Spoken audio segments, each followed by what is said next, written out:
యశోదమ్మ ఎవరితోనో మాట్లాడుతూ అక్కడ నిలబడింది.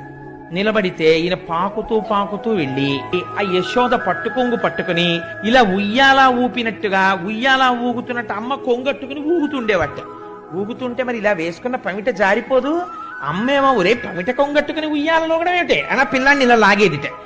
యశోదమ్మ చీర కొంగు పట్టుకునేవాడు. కొన్నాళ్లు పోయిన తర్వాత అలా ఒరే పట్టుకోకు, నేను పడిపోతాను, నువ్వు పడిపోతాను, గభాలను వెనక్కి తిరిగేటప్పటికి కాళ్ళు తనుకుంటా పట్టుకోకు అనేది. అని వీడు పమిట కొంగు కట్టుకుంటున్నాడు. ఆవిడ ఇలా తీసి ఇలా దోపేసుకోవడం మొదలెట్టింది. అమ్మ పమిట కొంగులా మనకు ఆధారం ఏది, అది పట్టుకుని మనం ఇలా తడబడుతూ ఊగేందుకు ఏం దొరుకుతుందని చూశాడు. ఆవులు కనపడ్డాయి. వీటి తోకలు పట్టుకుంటే బాగుంటుంది అనుకున్నట్ట. కొత్తగా తోకట్టుకుని పైకి లేచేవట. తోక ఇలా మర్రి ఊడ వేళ్లాడినట్టు వేళ్లాడుతుంది. ఇంకా తోకట్టుకుని ఇటు నడవా అటు నడవా. ఆవేమో వెనక్కి అడుగులయ్యా పక్కలకు అడుగులయ్యా ఇలా వెనక్కి తిరిగి చూస్తూ ఉండను. ఇంతలో యశోద ఏమిటి అల్లరని పైకొచ్చి చూసేటప్పటికి తోకట్టుకు ఆడుతుండేవాడు. ఉరే ఉరే ఉరే ఉరే ఆవు తోకట్టుకు ఆడుతున్నావు, దాన్ని డెక్క పెట్టి తొక్కేసిందంటే ఆ చిన్ని చిన్ని కాళ్ళు పచ్చడైపోతాయిరా, నీకు బుద్ధి లేదని చెప్పి తీసుకుని ఒక్కటి కొడదామని ఇలా చెయ్యెత్తి చూసి ఆయన్ని కొట్టడమే.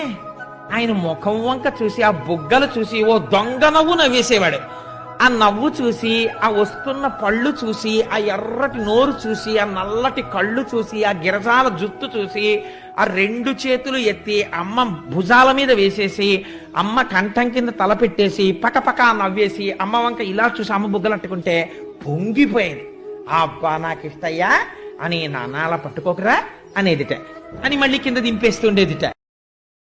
Download ShareChat.